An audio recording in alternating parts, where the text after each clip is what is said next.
infak. Baik. Ibu, Infak, jadi sembuhnya gitu. Ibu punten saya tanya lagi. Setelah ditutup sekolahnya Ibu, kemudian Ibu mencari sekolah sendiri atau dibantuin sama Pemdanya Ibu? Adakah kepedulian dan bantuan begitu nuhun Ibu? Nggak ada, saya nyari-nyari sendiri.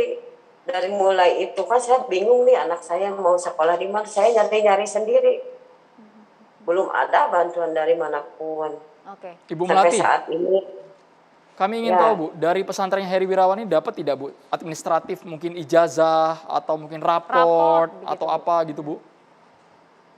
Pengurus ijazahnya saya sendiri ke sana ke sini. Saya pernah ke Disdik, katanya oh ini bukan wilayah saya. Saya udah ke situ, ya udah sana. Mesti kemana? Saya kan bingung ya. Udah aja saya kan nyari, oh katanya kalau pesantren mah mesti ke Departemen Agama, katanya ke Dekpak, katanya gitu. Terus saya ngurus sendiri, gak ada yang ngebantu siapapun. Saya ngurus sendiri ke sana. Tapi anak Sampai ibu hari ini Bu, ini. anak ibu Melati dapat tidak Bu pembelajaran misalnya kayak tentang tahfiz Quran, tentang sholat, atau malah melakukan kegiatan di luar kurikulum yang ada Bu? Setahu dia bilang mah kalau belajar sih belajar di sana. Tapi faktanya Gitu. Bu? Nah pas sekarang pas udah tahu semua dia bilang di sana jadi nggak belajar, mengurus bayi katanya gitu, mengurus bayi lah, cuci baju lah, terus setrika sampai masak gitu. Di dalam Kalau tuh rame, masak Ini kami, Bu, itu Bu, bayi siapa ya Bu? Diceritakan tidak Bu? kalau waktu itu mah nggak tahu dia bayi siapa, yang tahunya mah anak yatim piatu katanya gitu. Jadi di rumah itu Ini- siapa saja Bu? Di rumah yang di mana? Di tempat tinggal anak Yang- Ibu ini? Di Sinergi itu Mm-mm. ya ada si Heri sama Bu Novi. Ibu Melati, kami dengar juga katanya dipekerjakan juga jadi tukang, ada yang suruh buat proposal, surat menyurat. Kuli bangunan juga Betul di tidak situ. Bu itu Bu? Iya, ada. Jadi Ada apa, Bu? kadang-kadang gini. Kan dia buka cabang lagi nih di Cibiru.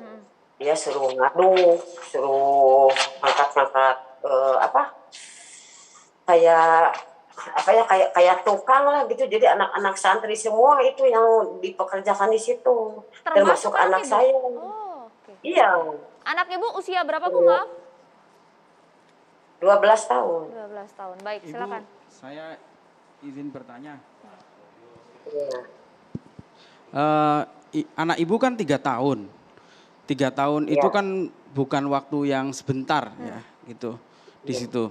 Ibu pernah nggak waktu anak ibu pulang ditanya gitu, evaluasi atau misalnya itu kan pondok tahfidz yang notabene menghafalkan kitab suci Al-Quran. Pernah nggak dites misalnya bacaan Al-Qurannya seperti apa, terus kemudian hafalannya sudah dapat berapa misalnya gitu.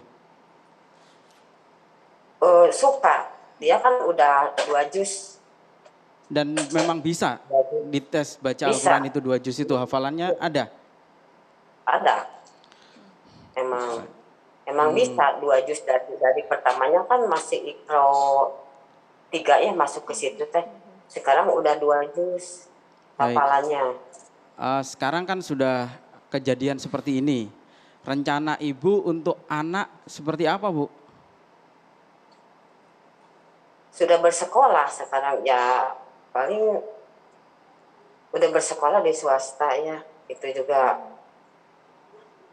dengan upaya sendiri gitu, nggak ada yang ngebantu. Ya kalau bisa mah ya saya pengen lah anak saya dibantu ya soal buku-bukunya, tasnya, alat-alat tulisnya. Sampai hari ini belum pernah ada yang ngebantu.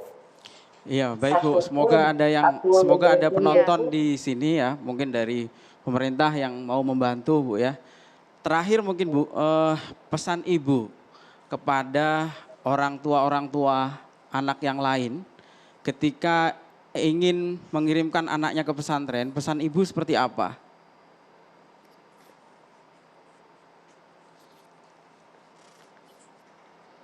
Lebih sering menjenguk aja lebih sering menjenguk. Kayak saya kan sering menjenguk, kadang 2 minggu sekali, kadang sebulan sekali, sambil bawa makanan apa aja lah gitu, kesukaan anak-anak gitu. Kadang-kadang si Melati juga pas lagi beliin kue buat yang di sana gitu. Oh, Saya oke. sering ke sana.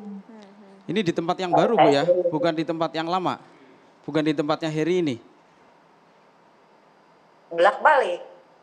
Bolak-balik, kadang di Cibiru, kadang di Sinergi gitu. Ibu menjenguk bolak-balik kok bisa tidak tahu Bu, selama 3 tahun terjadi kasus seperti itu? Enggak, emang enggak tahu. Oke. Ibu sadar tidak Bu, itu sebenarnya bentuk jenis sekolahnya apa Bu? Apakah memang pondok pesantren ataukah hanya sekolah biasa atau seperti apa Bu pada saat Ibu melihat langsung ke lokasi? Tapi tadinya Oh, balutannya rumah tahfiz Ibu ya? masukin ke situ, saya kan nyari-nyari sendiri di situ. Ada di Sukanegara tadinya, saya masukinnya di Sukanegara. Di situ kan terpang-pang nih kayak apa dari Kementerian Agama, dari Kementerian Agama ada banyak lah itunya. Spanduk-spanduknya gitu. Pelangnya jelas Bu ya? Iya, pokoknya mah jelas nggak mungkin itu tidak ada izin, soalnya kan banyak terpampang di situ. Makanya Tapi saya ada masukin pengajar ke situ. lain tidak Ibu Melati? Ada pengajar lain nggak selain Heri Wirawan Bu? Bu Nopi, Istri. istrinya sendiri. Ya, Selain Novi dan juga Heri Bu? ada jadi yang gedenya, jadi ngajar yang kecil gitu. Ibu, maksud kami seperti ini bukan di bangunan itu ada istrinya, ada santriwati yang lain. Kenapa tidak ada yang memberontak di dalam? Kenapa tidak ada yang melawan kalau ada perlakuan tindak asusila ini, Bu? Kenapa semuanya diam, Bu? Oh, saya tidak tahu masalah itu. Oke. Artinya mohon konfirmasi juga Bu, berarti anak Ibu tidak menerima tindakan pelecehan seksual juga ya Bu ya? Oh, tidak. Hanya disuruh-suruh aja. Oke. Untuk saat ini kondisi anak Ibu seperti apa Bu? Ada trauma tidak Bu? Alhamdulillah tidak ada.